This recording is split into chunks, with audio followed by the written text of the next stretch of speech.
Dans ma bibliothèque de manga, j'ai des trucs assez classiques du genre Eden Zero, My Hero Academia, les mangas de Koji Seo, etc. etc. Et il y a quelques années, quand j'ai commencé vraiment à m'intéresser aux mangas, j'ai acheté des petits trucs que vous connaissez, dont j'ai déjà parlé en vidéo, notamment le manga Come Trouble, que vous connaissez très certainement. J'en avais fait un petit résumé très rapide dans une précédente vidéo. Et dans le lot, j'ai un manga, ça fait très longtemps que je l'ai, je ne sais absolument pas comment j'en suis venu à l'acheter, mais je me suis dit pourquoi pas en 2023 parler de ce truc. Je vais vous parler, messieurs dames, aujourd'hui du manga Ex-Humans. Alors, ce manga est en 5 tomes écrit et dessiné par Yuichi Kato. Le frérot, vous ne le connaissez pas, voilà. Il est inconnu, il a écrit ça en 5 tomes, bon, qui est celui qui a le plus marché. Et aujourd'hui, oui, il publie toujours. Oui, il publie toujours. Il publie un manga sur les Galgués, pour ceux qui connaissent éventuellement ce genre-là. Mais c'est tout. Voilà, c'est tout. Il n'a pas une carrière de fou furieux, le frérot. C'est voilà, c'est comme ça, hein, ça arrive, hein, malheureusement. Donc, chez Pika Édition, voilà, comme je vous le disais, et malheureusement, le manga a arrêté d'être imprimé en 2019. Ex-Humans, ça raconte l'histoire de Momiji et Kagero, qui sont deux lycéens tout à fait normaux, hein, qui vivent dans un monde comme vous et moi. Sauf que, il y a une grosse bouboule qui est dans le ciel. Ça s'appelle l'encre du néant. C'est apparu il y a 10 ans. Ça a fait des centaines de milliers de victimes. Voilà, on sait pas d'où est-ce que ça vient, mais ce qui est sûr, c'est que c'est pas cool, quoi. Voilà. Et Momiji et Kagero, bon, ils vivent leur petite vie, sauf que cette bouboule, elle va commencer à foutre le bordel là, un jour où ils rentrent à l'école et tout va bien, quoi.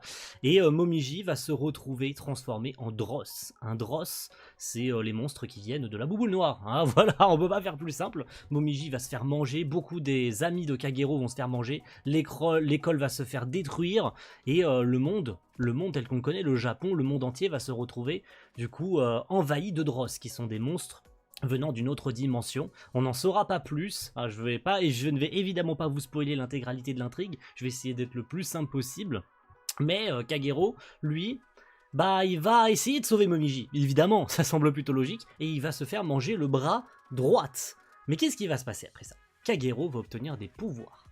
Les pouvoirs d'un Ember. Vous connaissez très certainement le terme d'Ember, c'est un terme qui revient très souvent dans les mangas de ce type-là post-apocalyptique, dans lequel un perso principal vit dans un monde un peu dystopique, etc. Ce qui est parfaitement le cas de Ex-Humans, dans un monde un peu dystopique où tout le monde vit avec la peur au ventre de voir un jour le monde détruit par une entité inconnue, et c'est le cas ici puisque Momiji n'est pas morte, elle va revenir sous ses traits humains mais complètement désorientée, elle semble ne pas avoir de souvenirs, et Kagero, lui, avec ses nouveaux pouvoirs d'Ember, qui lui viennent donc de son bras droit qui va être reconstitué, il peut émettre de la chaleur, donc il va apprendre à devoir utiliser ses pouvoirs qui lui mangent de l'espérance de vie, il va devoir comprendre pourquoi Momiji a été transformé en Dross, d'où viennent les Dross, comment est-ce qu'on pourrait sauver l'univers. Il va rencontrer évidemment de nouveaux Ember. Je ne parlerai pas de tous ces personnages parce que même si le manga ne comporte pas un nombre incroyable de persos, 5 tomes forcément,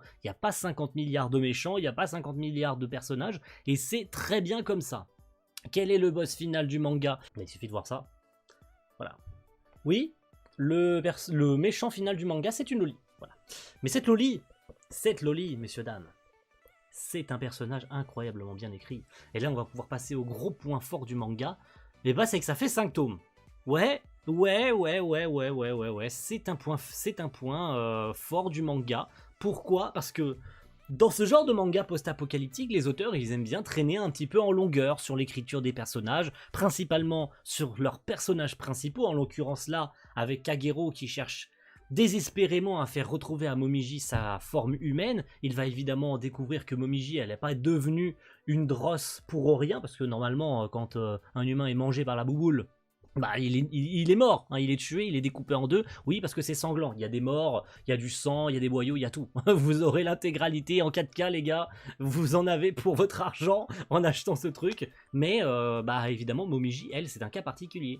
Et les Ember qui sont sur Terre vont chercher à trouver un moyen de rendre à l'humanité sa forme normale, notamment aux Ember de retrouver leur forme humaine, puisque indirectement ils ne sont plus humains, possédant leur pouvoir, mais aussi pour Momiji, car elle est la clé principale pour que l'humanité se débarrasse des Dross et retrouve la paix, tout simplement. Sauf que tout ça est dérangé non seulement par cette petite Loli qui s'appelle Terra, et qui est certainement l'un des méchants les mieux écrits, pour un manga aussi court, puisqu'il n'y a pas besoin de s'enquiller de 50 milliards d'histoires secondaires, de vouloir traîner en longueur sur les réactions du perso principal qui cherche à faire retrouver Momiji sa forme humaine, Momiji qui retrouvera plus ou moins sa forme humaine, mais Kagero qui se retrouvera transformé, lui étant un Ember, elle une Dross, va forcément y avoir une corrélation, mais l'histoire ne se prend pas le chou de vouloir rendre les choses trop compliquées.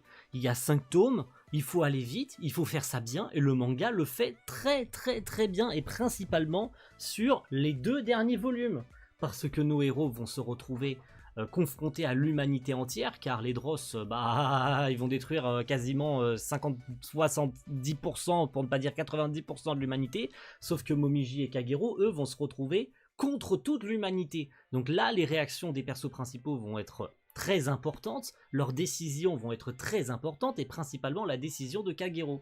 Et c'est parfaitement en corrélation avec l'idée de l'écriture du méchant. Parce que Terra, c'est ni plus ni moins que la représentation de la Terre. Si notre planète devait avoir un visage et devait nous reprocher des choses, à nous l'être humain, ça serait elle. Voilà. Vous n'aurez jamais vu, ce genre de méchant n'existe pas. C'est le seul manga que je connaisse qui a donné à notre planète un visage, une voix et des sentiments.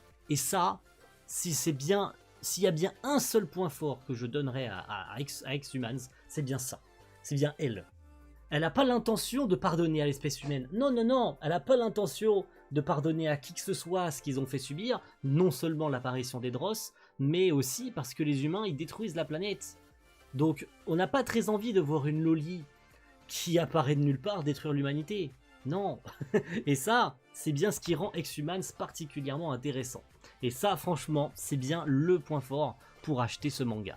Maintenant, au niveau des dessins, bon, c'est pas spécialement incroyable, malgré le fait que, quand vous regardez la cover du tome 1, vous allez très vite remarquer que le personnage principal, il ressemble plus ou moins à un héros que vous connaissez à peu près au héros de Deadman Wonderland. Oui, si jamais vous l'auriez pas remarqué, sa tête est quand même assez ressemblante. Mais il n'en est rien. Quand vous lisez le manga, vous allez le lire en une seule traite. C'est très rapide et franchement, à partir du moment où le chara-design du personnage va changer, oui, il va changer, là vous allez être surpris de malade. Franchement, je n'en dirai pas plus, à vous d'aller jeter un œil, tout est disponible sur internet ou quoi, allez jeter un œil à des extraits du manga, vous allez être surpris à quel point l'auteur ne s'enquille pas sur des facilités, que ce soit au niveau du scénario ou au niveau du dessin.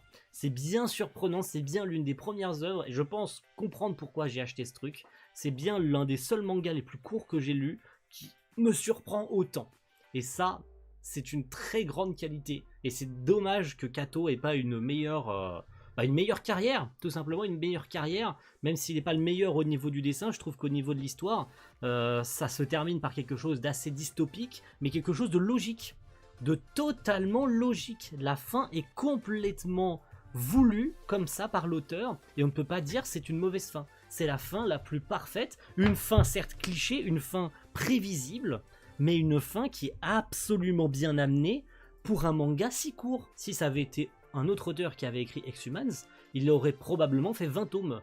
Mais c'est 20 tomes. Est-ce qu'ils auraient pas été relous à un moment donné? S'ils avaient voulu étirer le truc, rajouter un nouveau méchant, rajouter de nouvelles intrigues, rajouter plein de trucs inutiles, non. Ex-Humans se contente du minimum, en ayant une ligne directrice au niveau de l'histoire, en étant bien certain de te faire comprendre ce qu'il veut raconter, en ayant des personnages principaux qui réfléchissent de manière, cliché, parce que c'est quelque chose qu'on a vu et revu, mais c'est suffisant. Il n'y a pas besoin de s'enquiller de 10 000 réflexions différentes, un Kagero qui a un avis, puis il change d'avis, puis il se met à fuir, puis il revient, puis... Non, Kagero, certes, il va avoir de mauvaises décisions. Certes, il est faible. Certes, il va fuir à un moment donné parce qu'il ne comprend pas les sentiments de Momiji. Certes, mais derrière tout ça, ça a duré un tome et demi. Et c'est tout. Il n'y avait pas besoin d'en faire plus. Et il a compris très rapidement ce qui allait pas. Il est revenu sur le terrain, il sauve tout le monde. Fin. Carré, simple, rapide. Voilà les points forts de Exhumans. Le manga a très peu de défauts au final. Est-ce que c'est moi qui abuse? Est-ce que c'est moi qui est peut-être un petit peu trop fan du truc et je ne vois pas les défauts? Non, c'est juste que le manga, je vois pas ce qu'on peut lui reprocher. Voilà, tout simplement, je vois pas ce qu'on peut lui reprocher, à part d'être cliché et d'être un truc vu et revu, ce sont les seuls défauts qu'on peut lui accorder. Tout simplement. Voilà, merci à tous d'avoir suivi cette petite vidéo, j'espère que ça vous aura plu. J'aurais évidemment illustré ça avec quelques cases du manga, histoire de vous mettre un peu l'eau à la bouche, et vous tenter peut-être à aller découvrir ce très beau manga que vous ne trouverez plus de manière neuve sur internet. Voilà, je suis très content d'avoir relu ce manga, je suis content de vous en parler, parce que franchement, je ne comprends même pas moi-même pourquoi est-ce que je vous en ai pas parlé plus tôt. Peut-être parce que je l'avais laissé de côté, et j'ai bien fait d'avoir l'œil et de m'être relancé dedans. Parce que ça vaut le coup, très sincèrement. Merci à tous et rendez-vous très vite pour une prochaine vidéo. Ciao tout le monde, bye.